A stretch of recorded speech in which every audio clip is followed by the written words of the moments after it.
இப்போ நான் இருக்கிற ஏர்போர்ட்டுக்கு பேர் தான் டிஎம்கே ஏர்போர்ட்டு, டான் முயாங் அப்படிங்கிற ஏர்போர்ட்டு. இதுதான் ரொம்ப பழைய ஏர்போர்ட்டு. கிட்டத்தட்ட இது வந்து 100 வருஷத்துக்கு முன்னாடி உள்ள ஏர்போர்ட்டு. அதுக்கப்புறம் பேங்காக்லேயே 2 ஏர்போர்ட் இருக்குது. டிஎம்கே ஒன்று, அதுக்கப்புறம் சுவர்ண பூமி அப்படிங்கிற ஒரு ஏர்போர்ட் ஒன்று இருக்குது. அது வந்து லேட்டஸ்ட்டாக உள்ளது, 2000க்கு அப்புறம் வந்தது. அங்கே தான் வந்து முக்கியமான ஃப்ளைட்டெல்லாம் நிறைய வரும். அங்கே கொஞ்சம் இதை விட பிஸியாக இருக்கும். அதே மாதிரி சுவர்ண பூமி அப்படின்னு சொன்னால் தங்க நிலம் அப்படின்னு அர்த்தம். அதாவது நம்ம கேரளாவில் மலையாள லாங்குவேஜில் பார்த்திங்கன்னா சுவர்ணம்னு சொல்லுவோம்ல, அந்த சுவர்ணங்கிறதுக்கு வந்து அர்த்தம் வந்து தங்கம் அப்படிங்கிறது. அப்போ அங்கேயும் இங்கேயும் ஏதோ ஒரு சம்மந்தம் இருக்குது அந்த வார்த்தைக்கு. அதுக்கப்புறம் பார்த்திங்கன்னா நான் வந்த ஃப்ளைட்டு பார்த்திங்கன்னா ஏர் ஏசியா ஃப்ளைட்டு. இது வந்து பட்ஜெட் ஃப்ளைட்டு. அதனால் இதில் வந்து உங்களுக்கு பைசாவும் கம்மியாக இருக்கும், சாப்பாடு தரமாட்டாங்க, அந்த பிரச்சனை இருக்குது. அதனால் லக்கேஜுமே வந்து ரொம்ப ரொம்ப கம்மி தான், 7 கிலோ தான் கொடுப்பாங்க. அதுக்கு மேலே நம்ம லக்கேஜ் போட்டோம்னா அதுக்கு எக்ஸ்ட்ரா காசு கொடுக்க வேண்டியிருக்கும். அதனால் சரி இருக்கட்டும் அப்படின்னு சொல்லிட்டு நம்ம 7 கிலோக்கு உள்ளே தானே நம்ம கொண்டு போகிறோம் அப்படின்னு சொல்லிட்டு, இல்லைன்னா தூக்கிட்டு செமக்க முடியாது, அதனால் 7 கிலோக்கு உள்ளே கொண்டு போவோம்னு சொல்லிட்டு இந்த ஏர்லைன்ஸை நான் வந்து சூஸ் பண்ணது. இப்போது இங்கே எதுக்கு வந்தேன், தாய்லாந்துக்கு எதுக்கு வந்தேன்னு கேட்டிங்கன்னா, இது நான் வந்து டேரெக்டாக மியான்மருக்கு போயிருக்கலாம். மியான்மருக்கு டேரெக்டாக போனால் 25,000 ரூபா வருது. இது நான் தாய்லாந்துக்கு வந்தால் தாய்லாந்துக்கு மட்டும் டிக்கெட் பார்த்திங்கன்னா 13,000 ரூபா வருது. அதுக்கப்புறம் மியான்மருக்கு இங்கேருந்து 12,000 ரூபா வருது. கிட்டத்தட்ட எல்லாமே ஈக்குவல் தான். என்ன காரணம் அப்படின்னு கேட்டிங்கன்னா, இப்போ டேரெக்டாக நம்ம 25,000 ரூபா கொடுத்து டேரெக்ட் ஃப்ளைட்டில் போய் நம்ம மியான்மரில் இறங்குறோன்னு வைங்க, அங்கே வந்து மற்ற நாடுகள் போல் இல்லை. அங்கே வந்து ஒரு சின்ன மிஸ்டேக் இருந்தாலும் சரி, அவங்களுக்கு டவுட் வந்தாலும் சரி, நம்மளை வந்து டீபோர்ட் பண்ணிடுவாங்க. நம்மளை டீபோர்ட் பண்ணாங்கன்னா நமக்கு வந்து கிட்டத்தட்ட போக வர அப் அண்ட் டவுனு கிட்டத்தட்ட 50-55,000 ரூபா கிட்ட நமக்கு லாஸ் ஆயிரும். இது அப்படி இல்லை. நம்ம தாய்லாந்து வந்து அதுக்கப்புறம் நம்ம இங்கேருந்து போகிறது வந்து சேஃபு. இப்போ சப்போஸ் அவங்க வந்து உன்கிட்ட எந்த டாக்குமெண்ட்டும் சரியில்லை, உன் மேலே டவுட்டாக இருக்குது அப்படின்னு சொன்னால் அவங்க வந்து நமக்கு தாய்லாந்துக்கு ரிட்டன் அனுப்பி விட்ருவாங்க. அதனால் பிரச்சனை இல்லை அப்படின்னு சொல்லிட்டு தான் நான் நினச்சேன், மொத்தமாக அவ்வளோ அமௌண்ட்டை போட வேண்டாம் அப்படின்னு சொல்லி தான் இப்படி சுற்றி போவோம் அப்படின்னு சொல்லி பிளான் பண்ணது. இல்லைனா ஒரு 3 மணி நேரத்தில் நம்ம போய் சேர்ந்துடலாம். அங்கே வந்து இராணுவ ஆட்சி நடக்கிறதுனால அங்கே வந்து கெடுபிடி ஜாஸ்தி. இங்கே பாருங்கள், சிம்பிளாகிட்ட என்ன செஞ்சாங்க, சென்னையிலையும் சரி ரிட்டன் டிக்கெட்டு கேட்கல, அதே மாதிரி தாய்லாந்துலேயும் சரி ரிட்டன் டிக்கெட்டு கேட்கல, 2 இடத்துலையுமே ரிட்டன் டிக்கெட் கேட்கல. அவங்களே என்ன செஞ்சாங்க, எங்கே போகிறான்னு கேட்டாங்க. தாய்லாந்தில் நான் மியான்மர் போகிறேன் அப்படின்னோன்னா டிக்கெட்டு காமினாங்க. காமிச்சேன், ஓகே வெளியே போ அப்படின்ட்டாங்க. அதுக்கப்புறம் டிடிஏசி ஃபார்ம்னு சொல்லிட்டு ஒன்று இருக்குது. அது என்னென்னா தாய்லாந்து டிஜிட்டல் அரைவல் கார்டு. அதை வந்து நம்ம வந்து ஃபில் பண்ணணும். 72 மணி நேரம் அதுக்கு டைம். அதுக்குள்ளே நம்ம வந்து ஃபில் பண்ணி அப்ளை பண்ணிட்டோன்னு சொன்னால் அந்த கார்டு வந்து இங்கே வந்துடும். அவங்க கம்ப்யூட்டரில் ஓகே ஆயிரும். அந்த கார்டு அப்ளை பண்ணலைன்னு சொன்னால் 2வது நம்ம இங்கே வந்து பண்ண வேண்டியிருக்கும். அதில் நமக்கு டைம் டிலே ஆகும். அதனால் அங்கேயே நான் பண்ணிட்டேன். அதனால் எந்த பிரச்சனையும் இல்லை, ஈஸியாக வெளியே வந்தாச்சு. தாய்லாந்து ரொம்ப சூப்பராக இருக்குது. ஏன்னா வர்றதா இருக்கட்டும் போகிறதா இருக்கட்டும் எந்த பிரச்சனையுமே இல்லை. சரி, அடுத்தது என்ன நடக்குன்னு பார்ப்போமா. தாய்லாந்துலேயும் வெற்றிகரமாட்டு போர்டிங் பாஸ் வாங்கியாச்சு. இங்கே கொஞ்சம் பிரச்சனை இருக்குது. அதாவது கொண்டு போய் பெரிய ஆஃபீஸர்கிட்ட செக் பண்ணிவிட்டு அதுக்கப்புறம் ரொம்ப நேரம் கழித்து வெரிஃபிகேஷன் பண்ணிக்கிட்டே இருந்தாங்க. சின்ன வயசு பையன்தான். அப்புறம் ரொம்ப நேரம் ஆகிட்டு, ஏதோ குற்றம் கண்டுபிடிக்கிற மாதிரி எல்லாம் மேலேருந்து கீழே வரைக்கும் சின்ன பையன்கிட்ட போகக்கூடாது. லேடிஸ் பிரச்சனை இல்லை, அவங்க அந்தளவுக்கு பார்க்க மாட்டாங்க. அதுக்கப்புறம் அது முடிஞ்சு செக்யூரிட்டி செக்குக்கு வந்தால் அங்கே என்ன பண்ணிவிட்டாங்க, அதில் பேஸ்ட்டு அதுக்கப்புறம் ஷேவிங் க்ரீம் போட்டிருந்தேன். அதை 2வது அதெல்லாம் பேக்கெல்லாம் பிரித்து அதுக்கப்புறம் அதில் எவ்வளோ 75 கிராம் தான் இருந்துச்சு. அதாவது 100 கிராமுக்கு மேலே இருந்தால் தான் கொண்டு போகக்கூடாது. 100 கிராம் வரைக்கும் கொண்டு போகலாம், பிரச்சனை இல்லை. அப்போ ஷேவிங் க்ரீமும் அதுக்கப்புறம் டூத் பேஸ்ட்டு அது 2ஐயும் எடுத்து நல்லா பிரட்டி செக் பண்ணி பார்த்தாங்க. அப்புறம் அது 75 கிராம் தான் இருந்துச்சு. அப்புறம் ஓகே கொண்டு போ அப்படின்ட்டாங்க. அப்புறம் இங்கே வந்து அதாவது உள்ளே வர்றது சாதாரண விஷயம் இல்லை, ரொம்ப தீவிரமாக சின்ன வயசு பையங்க தான் எல்லாருமே ரொம்ப தீவிரமாக நோட் பண்ணுறாங்க. சின்ன மைல்டாக தப்பு கிடைச்சாலும் அது லேடிஸாக இருந்தாலும் சரி ஜென்ஸாக இருந்தாலும் சரி விட மாட்டாங்க. அதனால் ரொம்ப கேர்ஃபுல்லாக வர வேண்டியிருக்கு. அடுத்தது இந்த ஆபத்தை கடந்தாச்சு. அடுத்தது இனிமேல் மியான்மரில் போய் அங்கே உள்ள ஆபத்தை கடக்கணும். வாங்க பார்ப்போம் என்ன நடக்குது அப்படின்னு. தாய்லாந்து ஏர்போர்ட்டு அங்கே ஒரு ஏர் ஏசியா நிற்கிது. அதிகமாக வந்து ஏர் ஏசியா தான் இங்கே இருக்குது.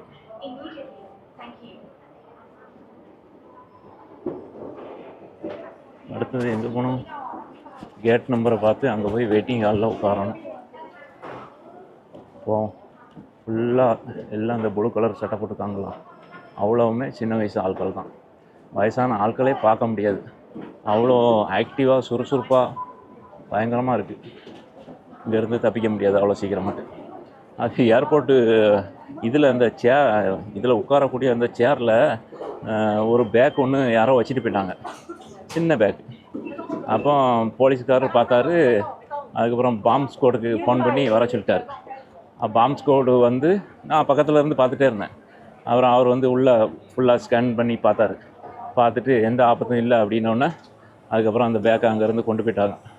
அது யாரோ விட்டுட்டு போயிட்டாங்க போல இருக்குது. அப்புறம் அவர் அதை கொண்டு போயிட்டார்.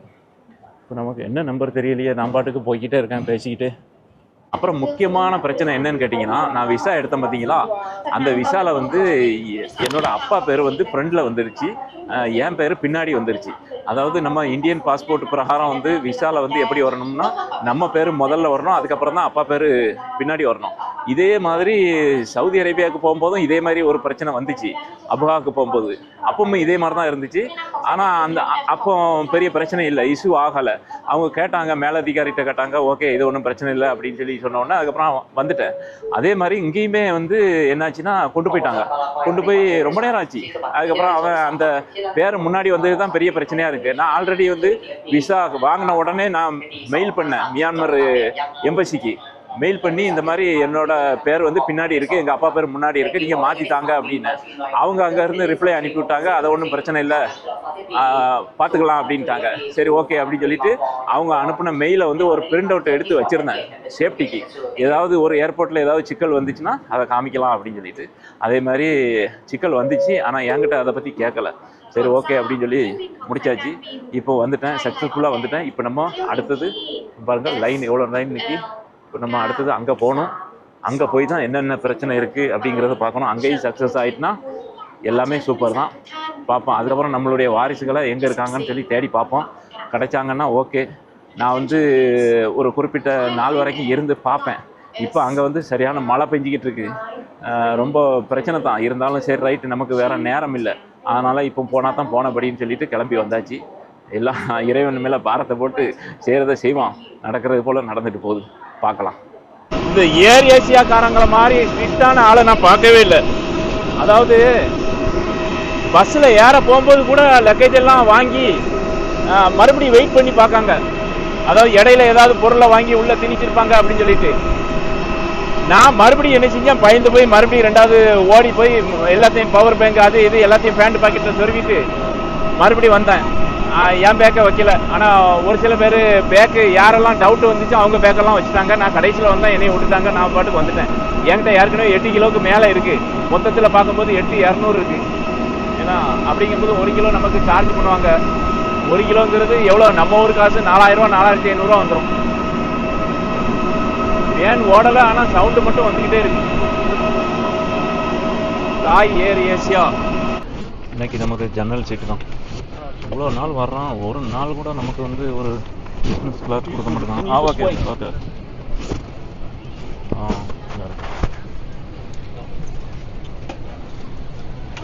ஃப்ளைட்டில் ஏறினோடனே இது எல்லாத்துக்கும் கொடுத்துட்டாங்க. இதை ஃபில் பண்ணணும். இங்கேருந்து அதாவது தாய்லாந்துலேருந்து மியான்மர் போகிறதுக்கு பார்த்தீங்கன்னா ஃப்ளைட்டில் வந்து 1.25 மணி நேரம் ஆகுது. 1.25 மணி நேரம் கழித்து என்ன நடக்குன்னு பார்ப்போம். வந்தாச்சு சூப்பராட்டு. மழை இப்போ ஃப்ளைட்டு வந்து நின்ற உடனே அடிச்சுது.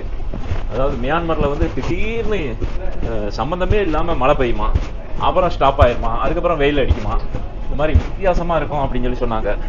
அது மாதிரி தான் இருக்குது. இப்போ கொஞ்சம் நேரத்துக்கு முன்னாடி ஃப்ளைட்டில் இருக்கும்போது மழை பெஞ்சுது. இப்போ வெளியே வந்தோடனே அப்படியே நின்றுருச்சு. இது இப்போ இந்த மாதம் ஃபுல்லாக ரெய்னி சீசன் தான், அதனால் ஃபுல்லாக மழை இருக்கும். எப்படியும் அங்கே போவோம்ல. ஒரே ஒரு ஆந்திரா ஃபேமிலி அங்கேருந்து தாய்லாந்துலேருந்து வந்த மாதிரி இருந்துச்சு. மீதி எல்லாம் ஃபுல்லாக இந்த உள்ளூர்காரங்க தான் நினைக்கேன். அவங்க தான் இருக்கிறாங்க. ஃபுல்லாக ஏர்போர்ட்டு ஃபுல்லாக கார்பெட்டு போட்டு ஜம்முன்னு வச்சுருக்கோம். ஆண்டவனே எந்த பிரச்சனையும் வரக்கூடாது, எல்லாம் ஸ்மூத்தாக முடிஞ்சிடணும். இவங்கெல்லாம் வந்து ஃபார்ம் எழுதிக்கிட்டு இருக்காங்க. ஃப்ளைட்டில் கொடுத்த ஃபார்ம் வந்து எழுதுறாங்க. வாங்க கடகடான்னு போய் லைனில் நிற்போம். ஒரு வழியாக வேலை முடிஞ்சுது, வந்துட்டேன். எமிக்ரேஷன் பாஸ் பண்ணியாச்சு. ஆனால் இவ்வளோ சிம்பிளாக இருக்கும்னு நான் நினச்சி கூட பார்க்கல. என்னென்னு பார்த்தீங்கன்னா, அதாவது விசா கேட்டாங்க, அதுக்கப்புறம் ஹோட்டல் புக்கிங் கேட்டாங்க, அதுக்கப்புறம் வந்து ரிட்டன் டிக்கெட்டு கேட்கவே இல்லை, அப்படியே விட்டுருச்சு. ஏன்னா ரிட்டன் டிக்கெட்டு கேட்கவே இல்லை, அதோடு முடிஞ்சுது. என்கிட்ட ரிட்டன் டிக்கெட்லாம் இருக்க தான் செய்யுது, இருந்தாலும் கேட்கல. இந்த 3 தான். அதுக்கப்புறம் ஃப்ளைட்டில் ஒரு ஃபார்ம் எழுதி கொடுத்தோம் பாருங்க, அதையும் அதனால் வாங்கிக்கிட்டாங்க. அவ்வளோதான், வேலை முடிஞ்சுது. நான் லேடிஸ்கிட்ட போயிட்டேன், ஜென்ஸ்கிட்ட போகல. ஒரு கண்ணாடி போட்டு ஒரு பிள்ளை இருந்துச்சு, அந்த பிள்ளைகிட்ட கொண்டு போய் கொடுத்தேன். அது க்ளீனாக முடிச்சு தந்துருச்சு. ஓகே, இப்போ சிட்டிக்கு போகணும். சிட்டிக்கு போயிட்டு அதுக்கப்புறம் ஹோட்டலுக்கு போகணும். கொஞ்சம் பேர் இருக்காங்க மியான்மர் வாசிகள். இதில் தான் நம்ம சொந்தக்காரங்களை கண்டுபிடிக்கணும், எங்கே இருக்காங்கன்னு தெரியல.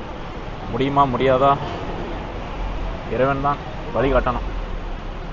பஸ்ஸெல்லாம் கிடையாதுப்பா, நீ டாக்ஸியில் தான் போகணும் அப்படின்ட்டான். ஏற்கனவே நேரம் வேறு ஆகிட்டு இருக்கு, இன்னும் கொஞ்சம் நேரத்தில் இருட்டிடும். அதனால் டக்குன்னு ஓடணும். நண்பர்களே, அந்த பையன் ஒரு டாக்ஸியை பிடிச்சி கொடுத்தான். வந்தவங்க எல்லாம் 40,000 ரூபா கேட்டாங்க. கடைசியில் என்கிட்ட 35,000 ரூபா தான் இருக்குது அப்படின்னு சொல்லிட்டு 35,000க்கு பிடிச்சாச்சு. நம்மக்கிட்ட வேறு பைசாவும் இல்லை.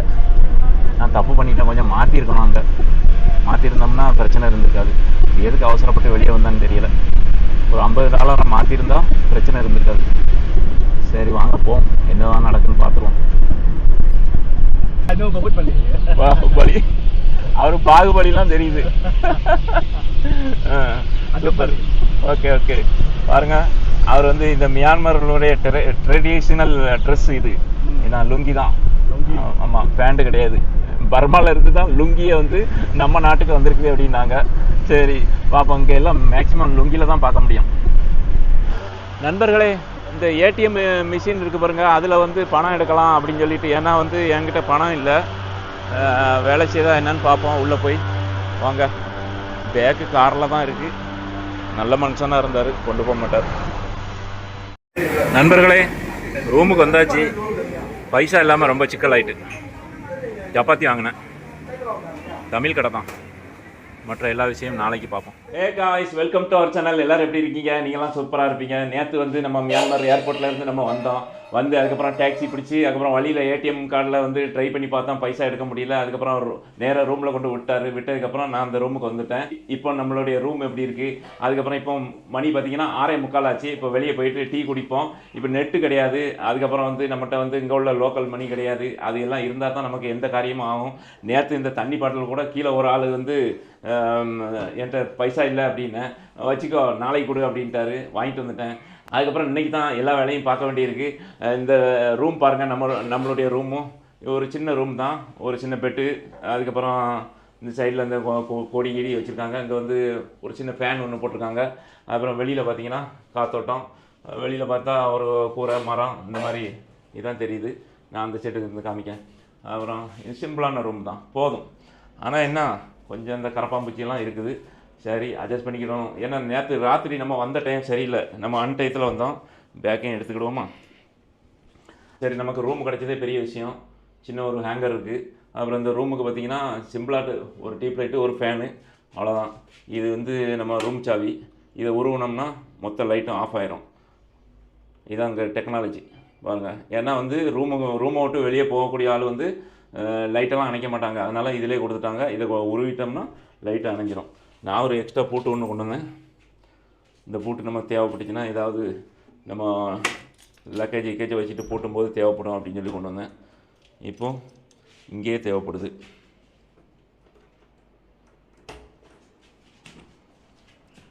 வாங்க கீழே போம். இங்கே எல்லாம் குட்டி குட்டி ரூமாக இருக்குது. ஒரு இருட்டு, இந்த விடியலெல்லாம். மேலே இருந்து பார்த்தா லிஃப்டெல்லாம் இருக்குது. ஏறி வர இறங்கத்தான் கொஞ்சம் சிரமமாக இருக்கும். இது மியான்மர் ரோடு பாருங்கள், நல்லா பளிச்சுன்னு கார்கள்லாம் போய்கிட்டு இருக்குது. எல்லாம் வந்து பழைய காலத்து டைப்பில் தான் பில்டிங் இருக்குது. இது அடிக்கடி மழை பெய்யும். சரி வாங்க கீழே போய் பார்ப்போம். இங்கே பாருங்க, எதிரில் நமக்கு தோசை கடை. பிரேக்ஃபாஸ்ட் பண்ணணும்னா பண்ணிக்கலாம். தோசை விறகு அடுப்பு போட்டு செய்கிறாங்க. மியான்மர் வந்து நல்லாவே இருக்குது. தாய்லாந்தும் சூப்பராக இருக்குது. இப்போ மியான்மர் வந்து இன்னும் பார்க்கல. இனிமேல் தான் வந்து சுற்றி பார்க்கணும் எப்படி இருக்குது அப்படின்னு சொல்லிட்டு. நமக்கு வந்து இப்போ 2 விஷயம் இருக்குது. ஒன்று வந்து முக்கியமாக சிம் கார்டு வாங்கணும். அதுக்கப்புறம் இங்கே வந்து லோக்கல் மணி வாங்கணும். இங்கே மியான்மர் மணி பேர் வந்து கியாட். அந்த கியாட் நம்ம வாங்கணும். இந்த 2ஐயும் வாங்கினா தான் நமக்கு எல்லா வேலையும் ஆகும். தண்ணி பாட்டில் கூட இலவசமாக வாங்க வேண்டியிருக்கு. இல்லைன்னா சாப்பிட முடியாது, எதுவுமே செய்ய முடியாது. அதனால் அந்த கடைகள்லாம் எங்கே இருக்குது, இங்கே வந்து இந்த பிளாக் மார்க்கெட்னு சொல்கிறாங்க, அங்கே போய் அந்த டாலரை கொடுத்தோம்னா நமக்கு வந்து நிறைய பணம் கிடைக்கும். இதே நம்ம ஏர்போர்ட்டில் மாற்றினோம்னா அந்தளவுக்கு பணம் கிடைக்காது. அதனால் நம்ம அந்த பிளாக் மார்க்கெட்டை கண்டுபிடிச்சி அங்கே போய் வாங்கணும். அதுக்கப்புறம் வேறு என்ன வேலை இருக்குது? இந்த பில்டிங்லாம் பாருங்கள், பழைய காலத்து பில்டிங்கு. இந்த மாதம் ஃபுல்லாக வந்து மழை காலம், அதனால் அடிக்கடி மழை பெய்யும். சூப்பர். ஏப்பா என்ன அப்புறம்